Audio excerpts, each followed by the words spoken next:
여호와께 감사하라. 그는 선하시며 그 인자하심이 영원함이로다. 우리 삶의 주인 되신 하나님, 이 시간 하나님 전에 나와 그 선하시고 인자하심이 영원하신 하나님께 감사하며 영과 진리로 예배합니다. 드리는 예배 가운데 성령 하나님 함께 하셔서 사모하는 심령 가운데에 크신 하나님의 은혜를 내려 주옵소서. 잃어버린 한 영혼을 향한 하나님의 마음을 알게 하시고 열방을 품어 세상으로 전파하는 삶이 되게 하옵소서. 예수님의 이름으로 기원하옵나이다. 아멘.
지난 한 주간 우리의 삶을 돌아보며 침묵으로 참회의 기도를 드리겠습니다.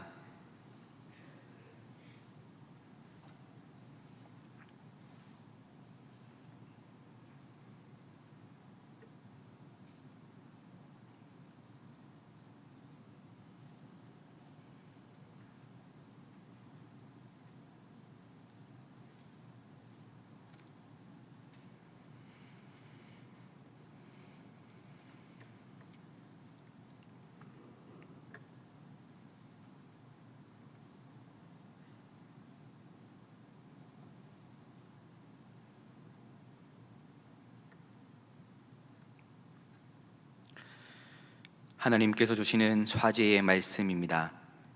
그러므로 이제 그리스도 예수 안에 있는 자에게는 결코 정죄함이 없나니 이는 그리스도 예수 안에 있는 생명의 성령의 법이 죄와 사망의 법에서 너를 해방하였습니다. 아멘.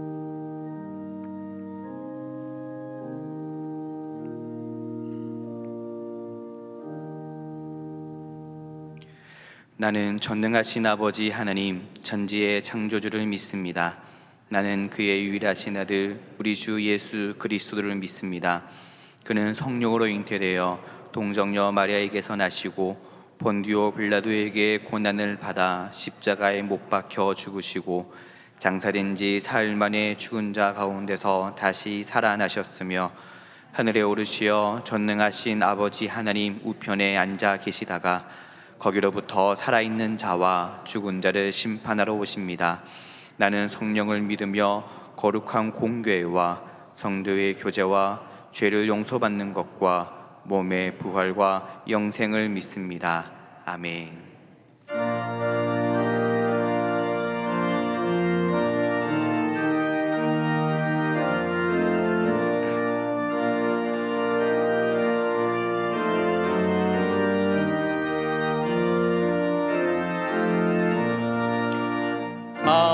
아버지여 이 죄인을 용납하여 주시고 예수님의 이름으로 구원하여 주소서. 아버지를 떠나 산지 벌써 오래되었고 험한 길에 고난 몸이 이제 돌아옵니다. 전에 하던 못된 일을 애통하게 여기고 겸손하게 엎드려서 용서하심 빕니다. 은혜 감당 못하오나 회개하는 영혼과 나의 약한 육신까지 감히 드리옵니다. 나의 죄를 사하시려 주님 죽으셨으니 그 공로를 의지하여 주만 의지합니다. 아버지여 용납하사 나를 품어주시고 주의 사랑 그 안에서 길이 살게 하소서.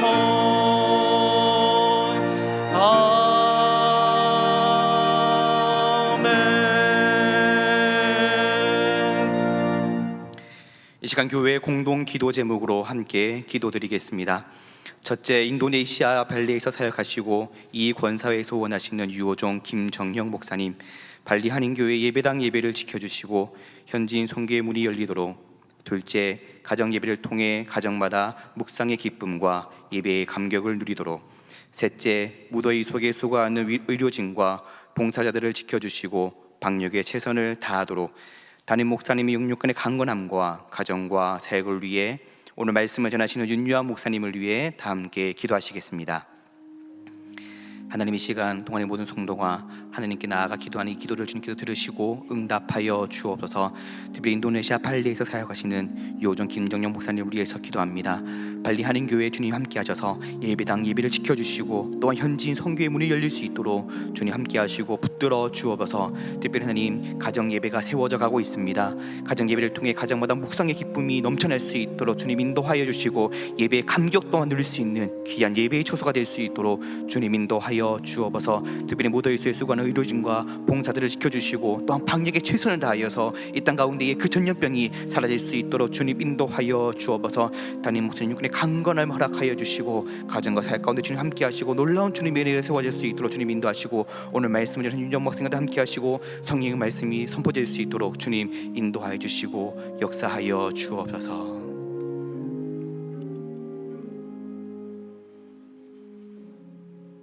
사랑과 은혜 오르신 하나님 아버지, 지난 한 주간도 저희를 지켜주시고 인도하여 주셔서 감사합니다. 오늘 복되고 거룩한 주일날 아버지의 집에서 혹은 각자의 처소에서 예배의 자리에 나오게 하시니 감사합니다. 주님 함께 하셔서 성령 충만하고 은혜가 넘치는 예배가 되게 하여 주시옵소서. 하나님 아버지, 행함이 없는 믿음은 죽은 것이라 말씀하셨는데 아직도 나의 삶에서는 말씀을 듣기만 좋아하고 행함이 부족하였음을 고백합니다. 주님, 이 시간 용서해 주시옵고 믿음에 행함이 더하여져서 나의 믿음이 온전한 믿음이 되게 하여 주시옵소서. 지난 2개월부터 4개월간이 넘는 긴 시간 동안 온 세상이 전염병으로 고통을 겪고 있습니다. 전 세계적으로 700만 명이 넘는 전염병 환자, 확진 환자와 42만 명 이상의 사망자가 발생하였습니다. 이 재난으로 인하여 교회에서의 예배가 제한되고 사회 경제적 활동이 마비가 되고 일상의 자유가 사라졌습니다. 주님, 속히 이 전염병이 사라지게 하시고 다시 건강한 사회가 되게 하시고 모든 성도들이 아버지의 성전에 모여서 함께 기쁨으로 찬양하며 예배할 수 있도록 하여 주시옵소서. 간절히 기도드립니다. 하나님 아버지, 나는 선한 싸움을 싸우고 나의 달려갈 길을 마치고 믿음을 지켰다고 바울은 말씀하셨습니다. 우리도 들풀과 같이 지나가는 인생에서 바울과 같이 하나님의 사명자로 살아가기를 원합니다. 우리의 삶을 통하여 하나님을 증거할 수 있게 하여 주시옵소서. 점점 어두워져가는 세상 가운데 주님, 우리와 함께 하셔서 우리의 삶이 한 줄기 빛이 되어 살아가게 하여 주시옵소서. 이를 위하여 늘 깨어 기도하게 하시고 주의 날이 올 때까지 이 믿음을 지킴으로써 저희 모든 성도들이 생명의 면류관을 다 받을 수 있게 하여 주시옵소서. 60여 년 전 이곳에 동안교회를 세워주신 하나님 아버지, 감사합니다. 지금 교회에서 가정예배 정착을 위한 90일 작정예배가 매일 저녁 9시에 진행되고 있습니다. 이를 통하여 저희 성도들이 세상과 구별된 가정 안에서 거룩한 예배의 습관이 잘 자리 잡을 수 있도록 하여 주시옵소서.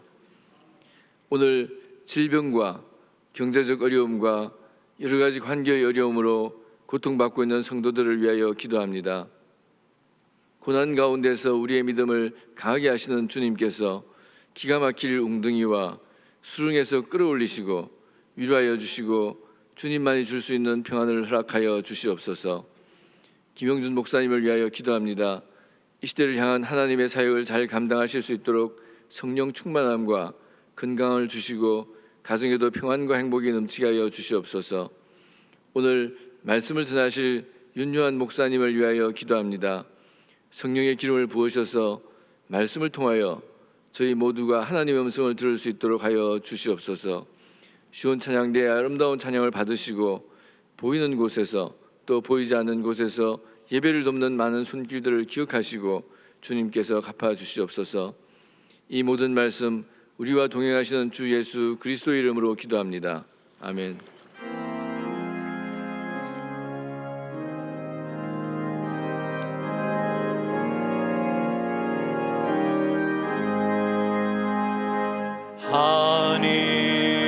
하늘에 계신 아버지 이름 거룩하사 주님 나라 임하시고 뜻이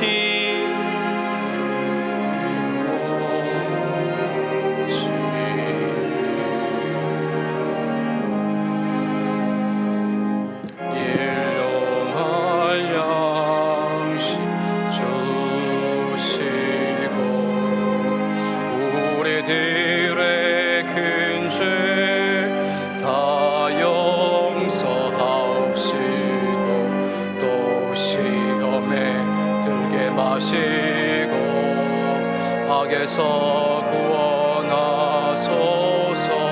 대개 주의 나라 주의 권세 주의 영광 영원히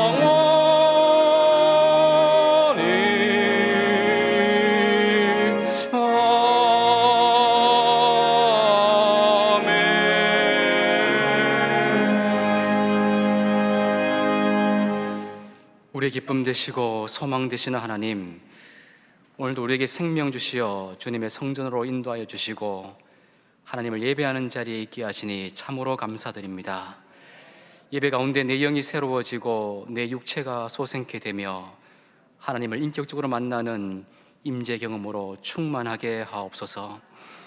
예수님을 우리에게 구원의 선물로 보내주시고 예수님을 나의 주님으로 구세주로 고백할 수 있는 믿음 또한 선물로 주신 하나님 은혜에 감사를 드립니다. 어떤 상황 속에서도 하나님을 사랑하고 영원토록 하나님의 이름을 찬양하는 믿음의 사람들 되게 하옵소서. 하나님, 때때로 이해할 수 없는 고난의 문제로 광야 같은 척박한 삶의 어려움으로 인하여 우리의 믿음이 흔들립니다. 우리와 함께 하시고 지켜주시겠다고 약속하신 하나님 말씀 붙잡고 인내하며 기도로 승리하는 하나님 사람들 되게 하옵소서. 나라와 민족의 어려움 앞에 기도하게 하시고 눈물의 기도가 모아져서 더 이상 고통받는 이들의 아픔이 사라지게 하시어 하나님의 선한 통치가 이 땅에 온전히 이루어지게 하옵소서. 물질과 경제적인 어려움으로 기도 중에 있는 가정과 기업 가운데 주님께서 친히 보호해 주시고 이 땅을 살아가기에 부족함 없는 일용할 양식으로 채우시며 주님의 복을 누리고 나누어 주는 은혜가 우리 가운데 회복되게 하옵소서. 구별된 예물과 함께 우리의 순전한 마음을 주님께 올려드립니다. 친히 이곳에 임재하시어 우리가 드리는 예물을 기쁘게 받아 주옵소서. 11조와 감사 예물과 선교와 구제와 미래를 위한 모든 헌금이 사용되는 곳마다 하나님 나라가 주는 치유와 회복의 기쁨으로 충만케 하시고 성령의 기적이 나타나게 하옵소서. 주님의 분복을 온전히 누리고 그 복을 나누어 주는 축복의 통로가 되기를 소원하며 예수님의 이름으로 기도드립니다. 아멘. 우리 함께 축복의 인사 나눌까요? 기도하면 됩니다. 기도하면 됩니다. 한 번 더 하겠습니다. 하나님이 함께 하십니다. 하나님이 함께 하십니다. 감사합니다. 영상으로 우리 함께 하시는 우리 성도님들 가운데도 이런 축복의 역사가 가득하기를 소원드립니다. 다음 주일은 저희 교회 62주년 창립 기념주일 예배로 또 함께 드리게 됩니다. 저희 교회와 함께 하시고 우리와 함께 하신 하나님 사랑과 은혜의 기쁨을 또 한 주간 보내시면서 또 준비하는 가운데 예배의 기쁨 가운데 드려질 수 있기를 부탁드리겠습니다. 창립 감사 헌금은 동안 복지재단을 통해서 전액 어려운 이웃들과 그리고 이제 노인 복지를 위해서 사용되어지게 됩니다. 저희가 매일 밤 9시마다 가정예배 정착을 위해서 또 함께 예배로 함께 하고 있습니다. 또 어려운 시기를 또 기도하며 예배하는 가운데 승리하시고 가정마다 베푸시는 주의 역사가 충만할 수 있기를 부탁드리겠습니다. 담임 목사님께서 오늘 저희 교회 평북로에 소속의 새벽길 교회 원로 목사 초대식 및 담임 목사 취임식 예배에 또 말씀 선포하러 가시게 됩니다. 직전 노회장님께서 원래 말씀을 전하시기 때문에 함께 하시는데요. 또 담임 목사님 위해서 기도해 주시고 또 그 교회를 위해서도 우리 또 중보할 수 있기를 그렇게 부탁드리겠습니다. 나머지 강구는 영상으로 함께 하시겠습니다. 하나님 주님 앞에 나아갑니다.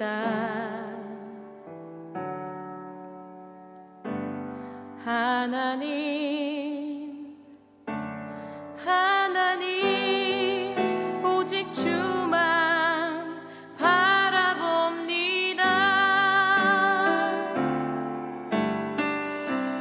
주를 향한 내 삶의 고백, 부끄러운 모습이지만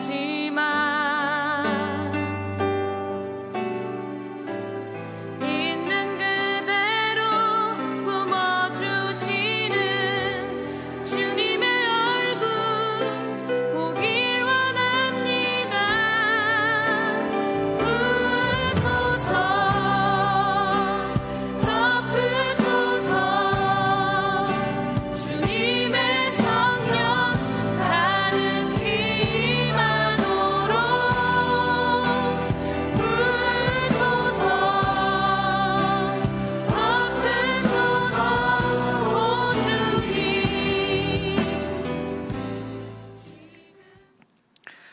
오늘 우리에게 주시는 하나님의 말씀은 시편 42편 1절에서 11절 말씀입니다.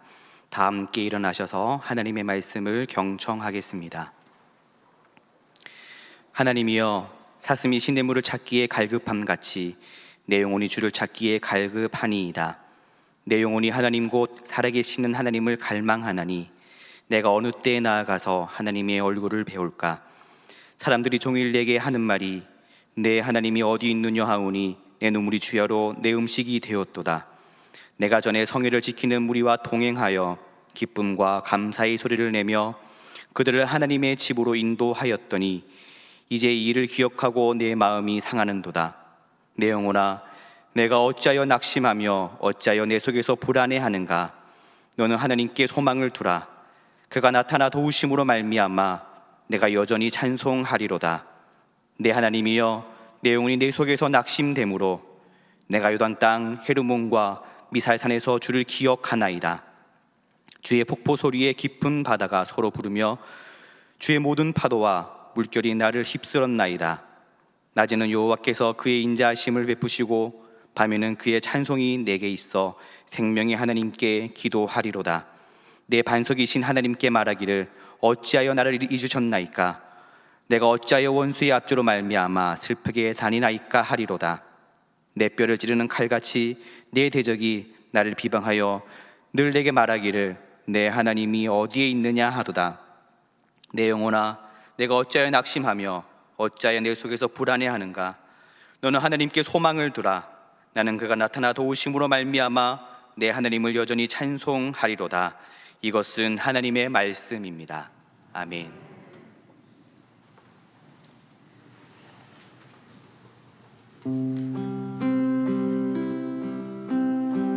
나 가진 재물 없으나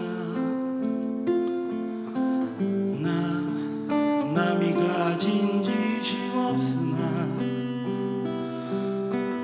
나 남에게 있는 건강이지 않으나 나 남이 없는 것 있으니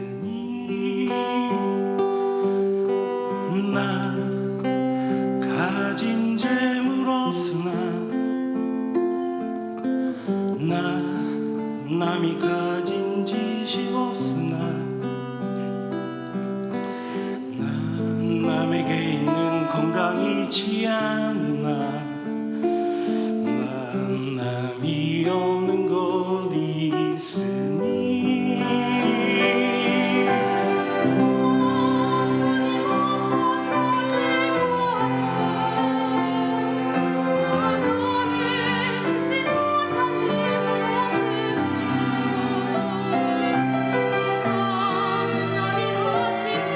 사랑하는 것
참 감사합니다.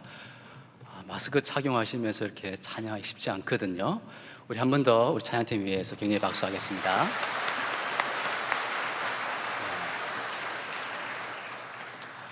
제가 고등학교 때 학교에서 유도를 배우게 되었습니다. 유도는요, 특성상 낙법으로 시작해서 이제 낙법으로 수업을 마치죠.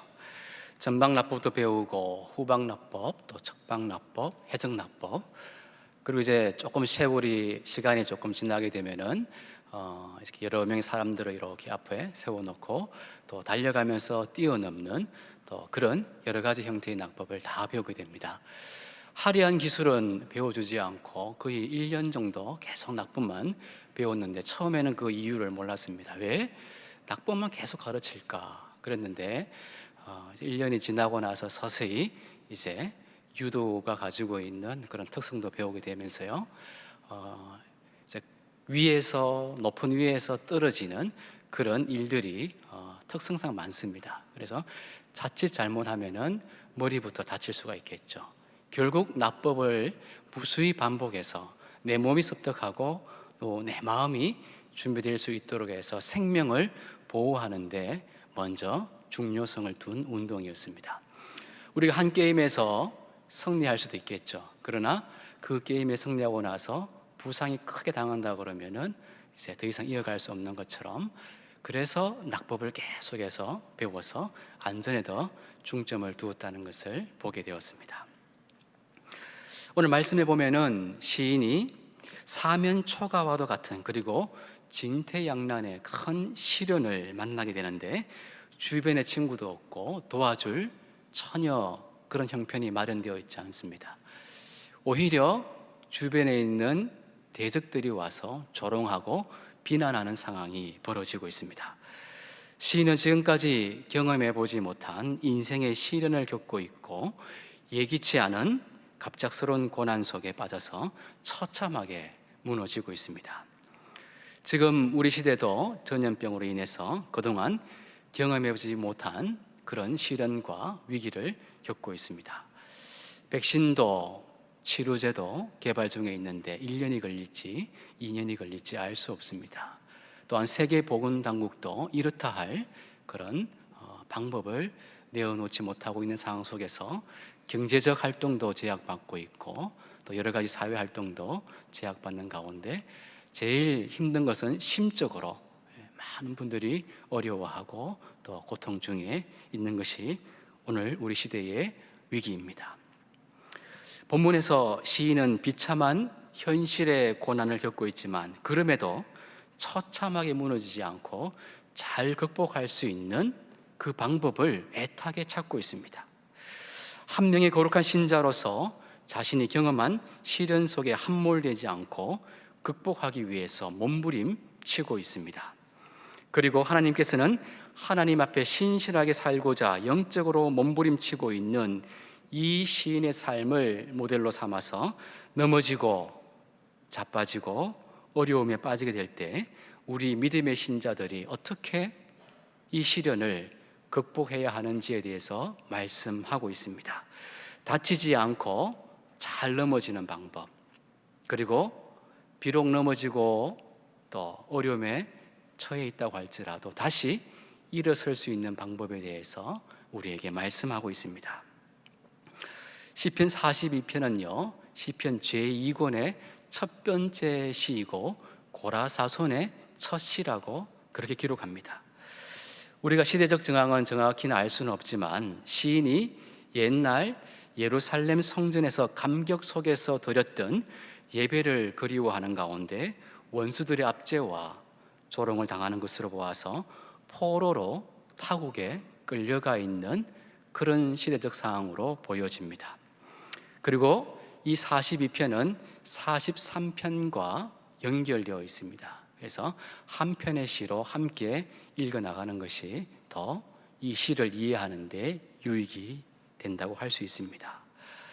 시인이 만나고 있는 개인적인 대적은요, 단순히 어떠한 개인일 수도 있고요, 그리고 하나님을 부정하는 불경건한 나라를 대표할 수도 있고, 즉 하나님의 존재와 시인의 신앙을 무시하며 비방하고 조롱하는 무리들이 시인의 대적으로 등장하고 있습니다. 본문에서 시인이 경험한 고통을 두 가지로 크게 요약합니다. 첫 번째가 현실적 위기에서 경험하는 고통입니다. 아무리 둘러봐도 탈출구가 보이지 않습니다. 진퇴양난의 위기에 갇혀버린 상황입니다. 전혀 예기치 못한 처음 경험해보는 그런 현실적 고통입니다. 그래서 그의 마음이 낙심되어 붕괴되어 가고 있습니다. 낙심되고 불안하고 두려움에 사로잡히고 불명증에 시달리고 우울증에 빠지기도 하고 답답하여 견딜 수 없는, 그래서 정신적인 큰 어려움에 고통에 휩싸여 있다고 그는 고백합니다. 두 번째는 하나님 부재의 고통을 말하고 있습니다. 아무리 기도해도 하나님께서 기도에 응답하고 있지 않습니다. 침묵하고 있다는 겁니다. 그래서 나의 믿음도 바람 앞에 위태하게 서 있는 촛불처럼 그렇게 불안불안하게 흔들리고 있다는 그런 고백을 담고 있습니다. 마치 풍랑이는 갈릴리 호숫가의 물결 앞에 두려워 떨고 있는 베드로의 모습을 연상케 하고 있습니다. 예수님을 바라보면서 물 위를 안전하게 걸어가던 베드로가 자기 눈앞에 솟아오르는 풍랑과 바람을 보는 순간 믿음을 잃고 물속으로 빠져들어가고 있는 그런 상황입니다. 내 눈앞에 있는 풍랑을 볼 것인가, 아니면 풍랑 너머에 계시는 우리 예수님을 믿음 가지고 바라볼 것인가, 이러한 상황입니다. 시인은 영적 침체에 빠져서 탈출구가 보이지 않는 상황에서 한 가지 선택을 합니다. 그는 세상적인 방법과 탁월한 서세술의 방법을 선택하지 않습니다.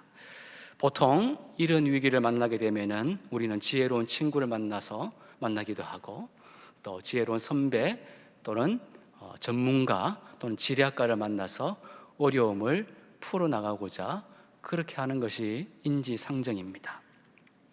그런데 그는 세상이 선택하는 그 방법을 취하지 않습니다. 오직 하나님의 방법을 택하고 그 방법으로 이 위기를 극복해 나가겠다고 하는 그 마음을 담고 있습니다. 지금 우리가 겪고 있는 시대적 위기가 반복될 수 있다고 하는 그런 말이 들립니다. 그리고 아무리 큰 믿음을 가진 신자라고 해도 영적 침체에 빠질 수 있죠. 그리고 그 결과로 신앙의 위기에 들어갈 수도 있습니다. 중요한 것은요, 예수님을 주님으로, 구세주로 당당하게 고백하는 신자라면은 시련과 고난 때문에 흔들릴 수는 있지만 그 위기를 하나님 방법으로 극복해야 한다는 것입니다. 시인이 선택한 하나님의 방법은 첫 번째, 우리 마음을 낙심케 하는 현실적 시련 앞에 하나님을 애타게 찾고 있습니다. 하나님만이 유일한 해답이라는 절대 믿음을 가지고 그렇게 갈급하게 찾고 있습니다. 신자라면 고난을 대하는 자세가 달라야 한다는 겁니다. 시인은 자신의 처지를 시냇물을 생명 다해 찾고 있는 사슴의 이미지에 투영하고 있습니다. 마치 사슴이 시냇물을 찾듯이 집요하게 찾아야 한다는 겁니다. 목숨 걸고 찾아야 한다는 겁니다. 절박한 심정을 가지고 찾아야 한다는 겁니다. 가쁜 숨을 몰아쉬고 혀를 내민 채 고개를 쭉 빼고 광야 저편을 바라보면서 물을 찾고 있는 사슴의 애처로운 모습이 이 시인의 그 절박한 심정을 반영하고 있는 그 모습이라는 겁니다. 여기서 사용되고 있는 시냇물이라는 단어는 깊은 계곡 속에 흐르는 물로서 여름 가뭄에도 결코 마르지 않는 그런 물줄기를 말합니다. 그런데 이것마저 찾기 어려워 헤매고 있다는 것은 얼마나 절박한 상황인지를 보여주고 있습니다. 이대로 가다가는 죽음을 맞이해야 하는 처참한 상황입니다. 주변에 있는 크고 작은 모든 시냇물들이 말랐지만 이 계곡물은 결코 마르지 않을 거로 기대했는데 이제 그 마지막 보루마저 무너지고 있습니다.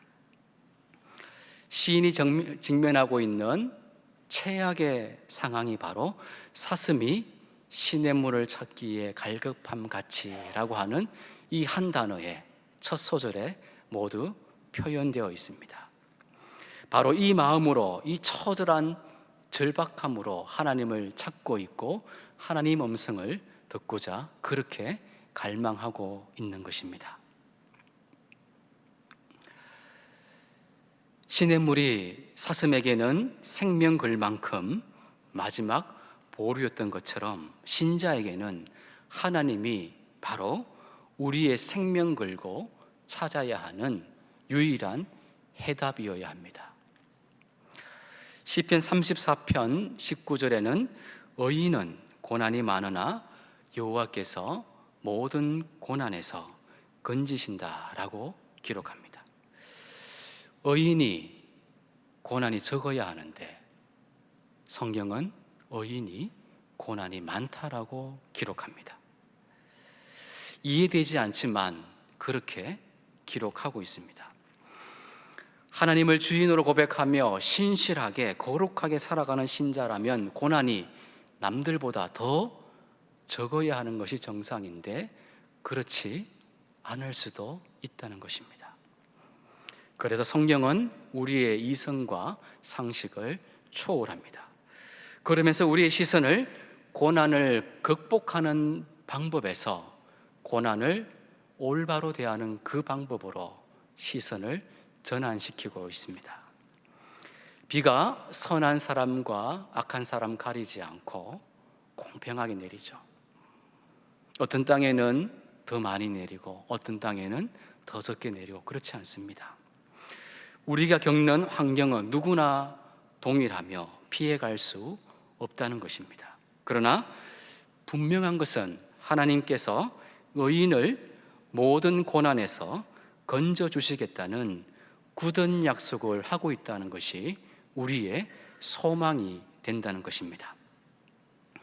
그래서 이 절박한 믿음을 가지고 하나님을 찾아야 합니다. 낙심케 하는 현실적 고난이 의인과 악인을 가리지 않고 동일하게 닥치지만 의인은 소망을 품고 하나님을 애타게 찾아야 하며 하나님의 음성과 하나님의 답변을 듣기 위해서 그렇게 노력해야 한다는 것입니다. 하나님 뜻을 묻기 위한 영적 몸부림이 우리에게 있어야 한다는 것이죠. 만약 이러한 영적 몸부림과 영적인 관심조차도 우리 마음속에 들어오지 않는다면 우리가 과연 신자라고 말할 수 있겠습니까? 시인은 이 시련과 아픔의 상황에서 벗어나게 해달라고 그렇게 기도하고 있지 않습니다. 속히 어려움이 지나가고 사라지고 평안한 삶이 찾아오기를 그렇게 구하고 있지 않습니다. 적들로부터 구원받음이 먼저가 아니었고 기쁜 영적 침체와 불안이나 거센 파도로부터 건진받음이 먼저가 아니라는 것입니다.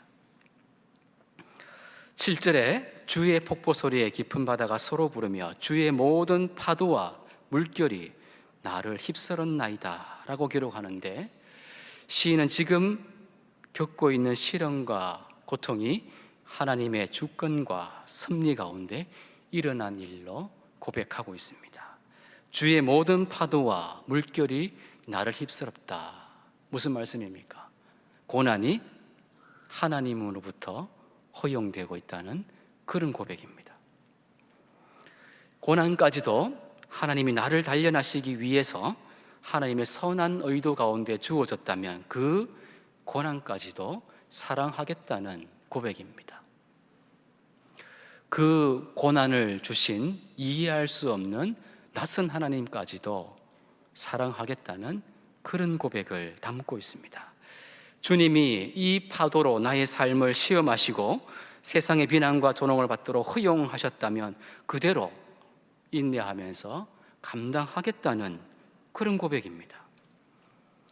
우리 예수님의 십자가 사랑이 이 시인의 고백 가운데 우리에게 그대로 전달되고 있습니다. 예수님의 십자가는 인간을 구원하기 위한 목적으로 하나님의 더 큰 그리고 더 높은 목적과 계획 가운데 예수님께 지워진 피할 수 없는 고난이었습니다.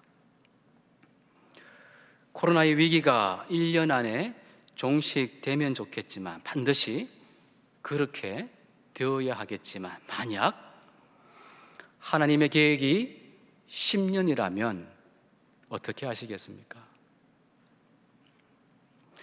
우리 민족은 숱한 한란과 풍파를 견디며 살아온 민족입니다.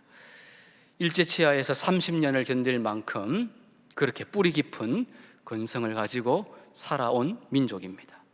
끝까지 하나님의 선한 통치와 주권을 신뢰하며 극복한 깊은 영성을 소유한 그런 민족입니다.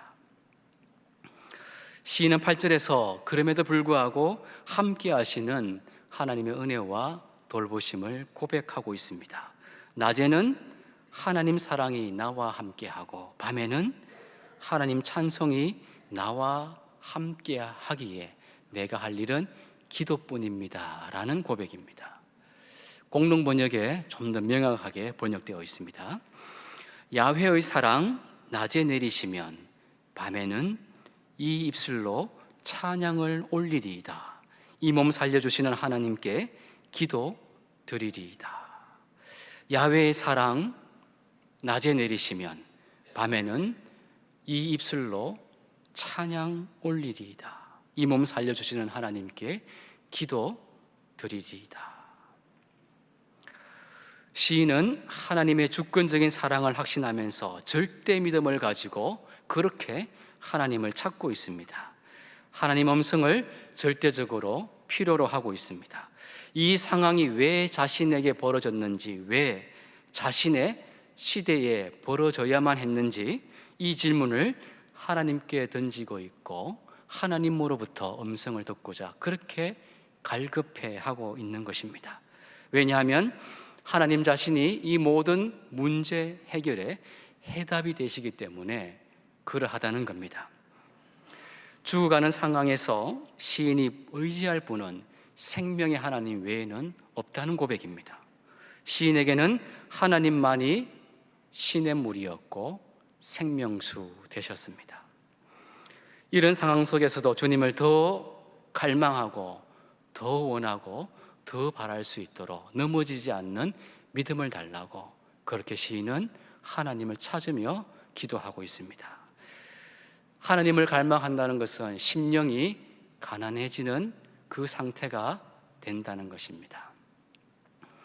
마음이 가난해진다는 것은요, 하나님 한 분만으로 만족하겠다는 고백입니다. 세상의 모든 것 다 가지고 있다고 해도 내 안에 하나님 계시지 않으면 모든 것이 헛되다는 그 고백을 담고 있습니다. 그리고 마음이 가난해진다고 하는 것은 관계의 가난을 의미합니다. 사람에게 도움을 구하거나 내 마음을 주지 않겠다는 고백입니다. 오직 하나님께만 내 마음 주고 하나님께만 의지하겠다는 그의 처절한 고백입니다. 가난해지면 비로소 하나님을 얻게 됩니다. 내 손에 쥐고 있는 것이 전혀 없으면 그때 비로소 하나님을 소유하게 된다는 것입니다. 반대로 내 손에 쥔 것이 많으면 오히려 그것 때문에 하나님을 간절히 찾지 않더라는 것입니다. 영화 서편제의 줄거리 한 토막을 제가 읽어드리고자 합니다. 1960년대 초 어느 산골 주막에 한 30대 남자가 도착한다. 그는 주막 여인의 판소리 한 대목을 들으며 회상에 잠긴다. 어린 시절 그의 마을에 떠돌이 소리꾼이 찾아든다. 유봉은 동호의 어머니인 가부와 사랑에 빠지고 그들은 함께 마을을 떠난다. 유봉이 데리고 있던 양딸 송아와 함께 4 식구가 살다가 동호의 어머니는 아이를 낳다가 죽고 만다. 그 후 유봉은 송아에게는 소리를 동호에게는 북을 가르치며 유랑 생활을 한다. 여러모로 죽이 잘 맞는 소리꾼과 고수로 한 쌍을 이룬 의남매는 유봉과 함께 소리를 팔아먹고 살지만 전쟁으로 궁핍한 생활 속에서 그들의 삶은 점차 어려워진다. 소리를 들어주는 사람들도 줄어들고 냉대와 멸시 속에서 희망 없이 살아가던 중 동호는 유봉과 싸우고 떠나버린다. 동호가 떠난 뒤 송화는 소리하기를 거부한다.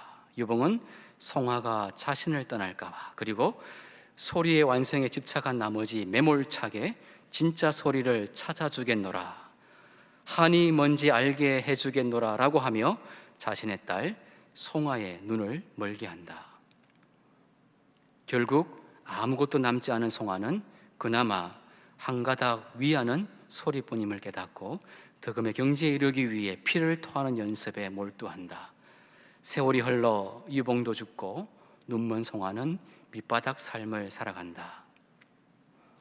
장성한 동호는 그리움과 자책감으로 송화와 유봉을 찾아다닌다. 천신만고 끝에 남도의 흐름한 주막에서 만난 두 남매는 서로의 신분을 말하지 않고 밤을 지새우며 서로의 그리움과 한을 판소리로 교감한다.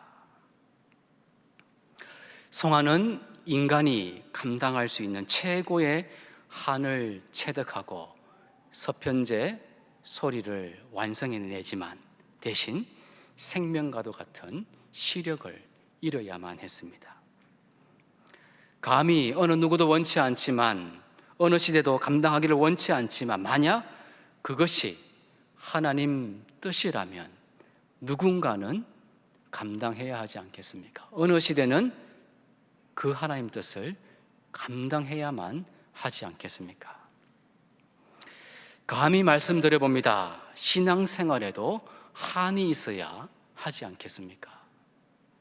절대 믿음의 소리, 깊은 소리, 하늘에 닿는 소리가 있어야 하지 않겠습니까? 이것이 하나님을 만나는 기도입니다. 평범함을 뛰어넘고 초월하여 극한을 넘어서서 새로운 차원의 영적인 삶을 경험하는 기도입니다. 깊은 영성의 삶에 도달하는 기도입니다. 하나님과 함께 일어나고 하나님과 함께 걷고 하나님과 함께 동행하고 하나님과 함께 이야기하고 하나님의 음성으로 만족함을 누리는 그러한 영성의 삶이 우리 하나님께서 원하시는 기도의 삶이며 영성의 삶이라는 것입니다. 두 번째, 시인은 자신을 객관화시켜서 육신의 자아가 영혼의 자아에게 이렇게 위로하고 격려합니다. 오직 하나님께만 소망을 두라. 5절과 11절과 43편 5절에 동일하게 이 구절이 반복되고 강조됩니다. 내 영혼아 어째서 내가 낙심하며 내 속에서 불안해하는가? 너는 내 희망을 하나님께 두어라. 나는 내 구원이 되시는 하나님을 찬양하리라. 소망을 두라는 말은요, 하나님을 꽉 잡는다는 그런 표현입니다. 마치 약복 강가에 선 야곱이 생명을 걸고 하나님의 천사와 씨름하여 결국 이스라엘이라고 하는 축복의 이름을 쟁취한 그 사건을 연상케 합니다. 야곱은 자신의 육신의 생명을 걸고 그 결과로 육신의 생명도 쟁취하였고 영혼의 생명까지도 쟁취하였습니다. 사생결단의 사나이, 불굴의 의지를 가진 사나이, 복을 얻기 위해서 어떤 일도 불사했던 사나이, 자기 인생을 스스로 억척스럽게 개척해 나간 인물이 바로 야곱이었습니다. 세상은 지금도 우리 신자들을 향해서 그리고 교회를 향해서 이렇게 비난의 목소리를 높이고 있죠. 내 하나님이 어디 있느냐? 그래서 우리 신자들의 눈물이 기도가 되어서 밤낮으로 하나님을 찾고 하나님께 소망을 두고 있습니다. 시인은 세상이 밤낮으로 퍼붓는 비난의 소리에 지쳐서 낙심에 빠져있는 자신의 영혼에게 선포하고 있습니다. 단순히 내가 나에게 선포하고 있는 것이 아닙니다. 말씀에 의지한 내가, 십자가를 생명처럼 붙잡고 있는 내가, 하나님께 절대 믿음을 두고 있는 내가, 낙심한 나에게, 십자가를 놓쳐버리고 있는 나에게, 그래서 삶의 나침반과 방향을 잃어버린 나에게 그렇게 믿음 가지고 격려하면서 선포하고 있는 것입니다. 너는 하나님께 소망을 두라. 그리고 나와 함께 여전히 하나님을 찬송하자. 이렇게 믿음의 삶으로 자기가 자신의 영혼에게 초대한 것입니다. 하나님께 우리의 시선을 돌려서 집중할 때 우리는 비로소 세상 사람들이 내 하나님이 어디 있느냐는 그 조롱소리에 대답할 수 있습니다. 그동안 집중하며 살아왔던 세상의 소음을 의식적으로 차단해야 합니다. 그리고 그만큼의 시간을 하나님의 소리와 하나님의 음성을 듣는데 그 시간을 사용해야 합니다.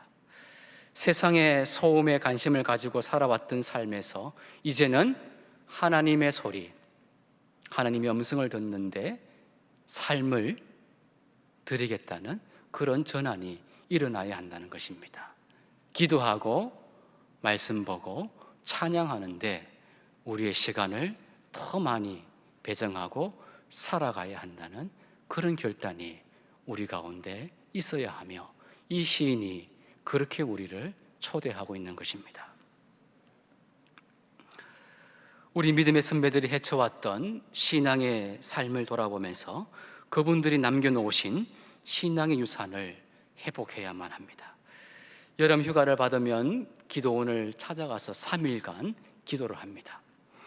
또한 기도원에 있는 기도굴에 찾아가서 금식하며 기도하고 하나님 음성을 듣기 위해서 방언의 은사와 신유의 은사와 통변의 은사를 사모하여 간절히 기도했던, 그렇게 영적인 은사와 영적인 선물을 받기 위해 몸부림쳤던 순수한 영성의 삶을 회복해야 합니다. 우리 시대의 문제는 영적인 갈급함을 잃어버린 데 있습니다. 또한 거룩한 은사와 영성을 사모하는 그 열정을 잃어버린 데 있습니다. 그러다 보니 하나님을 더 이상 목숨 걸고 찾지 않습니다. 은사를 사모하지도 않고 은사를 구하지도 않다 보니 영적인 은사도 소멸되어 가고 있고 이 땅에 더 이상 하나님의 기적이 드물게 일어납니다. 이성이 발달되고 과학이 발전해서 그렇다고 할 수 있겠죠. 그러나 이 말은 어찌 보면 영적인 은사와 열정을 잃어버린 것에 대한 핑계일지도 모르겠습니다. 너무 괴로워서 보혈 찬송을 1000번 불렀더니 하나님의 치유의 기적을 경험했다는 그런 소리가 들려오지 않습니다. 신약과 구약을 백독했더니 말씀이 살아서 내 영과 혼과 육을 변화시키는 성령의 역사를 경험했다는 그 기쁨의 감격도 들려오지 않습니다. 기도원 정상에 올라가서 소나무 부여잡고 뿌리가 뽑힐 듯 기도했다는 그런 울부짖음의 간정도 들려오지 않습니다. 마음이 아프고 육신이 아프다는 소리는 많이 듣는데 하나님 음성이 들리지 않아서 마음이 아프고 육신이 아프다는 그런 소리도 들려오지 않습니다. 자신이 좋아하는 취미생활과 건강 위해서라면 하루 두세 시간도 아까워하지 않고 기꺼이 사용하는데 왜 거룩함은 우리 신자들의 취미생활이 될 수 없습니까? 왜 그토록 하나님께서 기뻐하시는 말씀 묵상과 기도와 찬송의 삶이 우리의 취미생활이 될 수는 없습니까? 우리 신자들은요, 하나님으로부터 사명을 부여받았습니다. 시대적 사명이 있습니다. 그리고 개인마다 하나님께 부여받은 소명도 있습니다. 이 사명과 소명은 각자 다를 수는 있지만 분명한 것은 이 사명과 소명이 닿는 날, 그때 비로소 하나님 나라에 우리가 올라가게 됩니다. 그때 우리 주님께서 이렇게 우리에게 칭찬하실 것입니다. 착하고 충성된 종아. 그리고 생명의 면류관을 직접 우리에게 주시고 약속하신 영원한 생명을, 시대적 사명과 소명을 감당한 우리에게 주시면서 천국 잔치를 함께 하실 것입니다.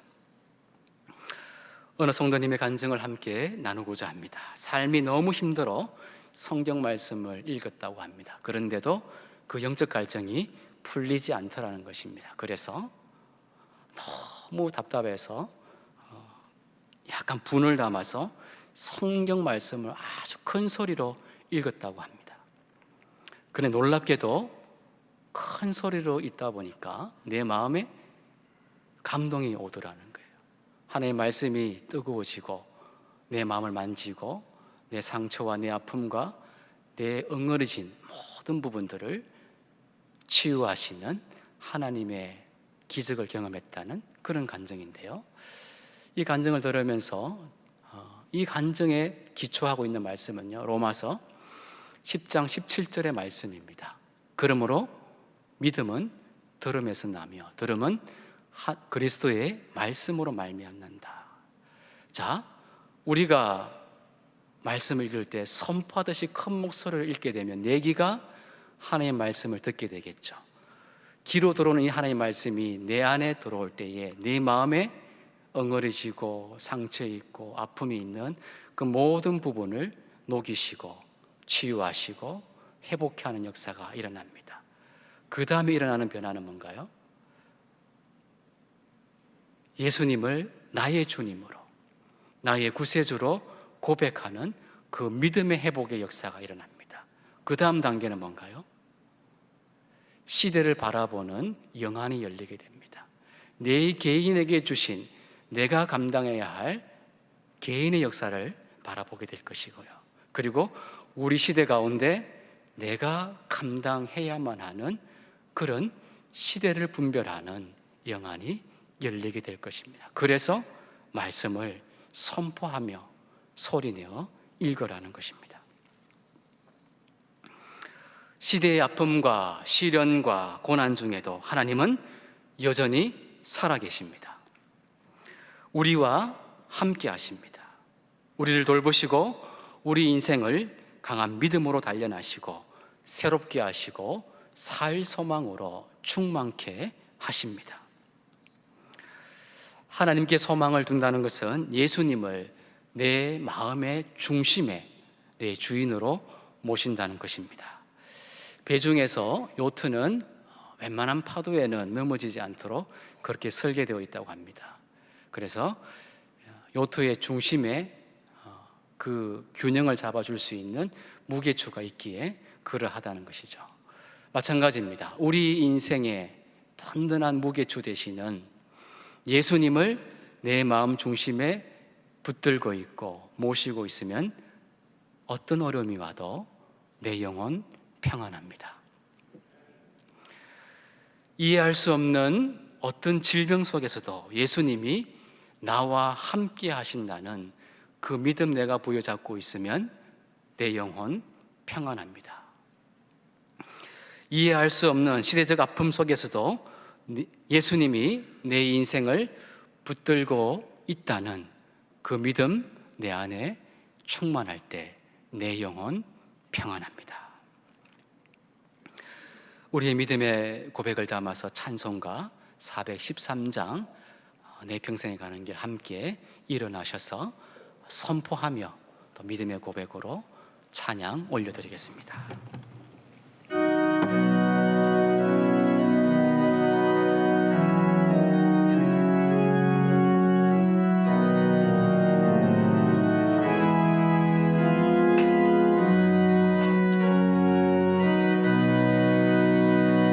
내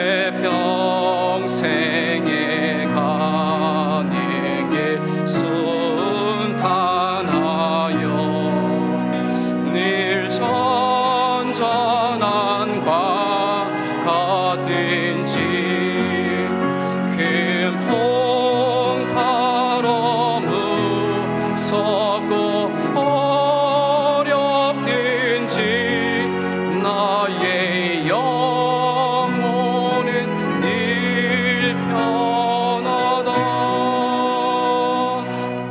내 영혼 평안해 내 영혼 평안해 저 막히는 우리를 삼키려고 입 벌리고 달려와도 주 예수는 우리의 대장되니 끝내 싸워서 이기리라 내 영혼 평안해 내 영혼 평안해 내 지은 죄주 텅빈 가더라도 주 예수께 가래며 그 십자가 피로써 다시 씻어 있는 보다 더 정하리라 내 영혼 평안해 내 영혼 평안해 저 공중에 구름이 일어나며 긴 나팔이 울릴 때에 주 오셔서 세상을 심판해도 나의 영혼은 겁없으리 내 영혼 평안해 내 영혼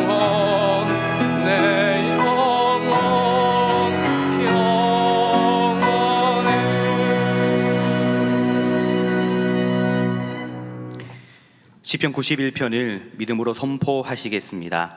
자막을 보시고 함께 낭독하겠습니다. 지존자의 은밀한 곳에 거주하며 전능자의 그늘 아래에 사는 자여, 나는 여호와를 향하여 말하기를 그는 나의 피난처요 나의 요새요 내가 의뢰하는 하나님이라 하리니, 이는 그가 너를 새 사냥꾼의 올무에서와 심한 전염병에서 건지실 것이미로다. 그가 너를 그의 깃으로 덮으시리니 내가 그의 날개 아래에 피하리로다. 그의 진실함은 방패와 손방패가 되시나니, 너는 밤에 찾아오는 공포와 낮에 날아드는 화살과 어두울 때 퍼지는 전염병과 밝을 때 닥쳐오는 재앙을 두려워하지 아니하리로다.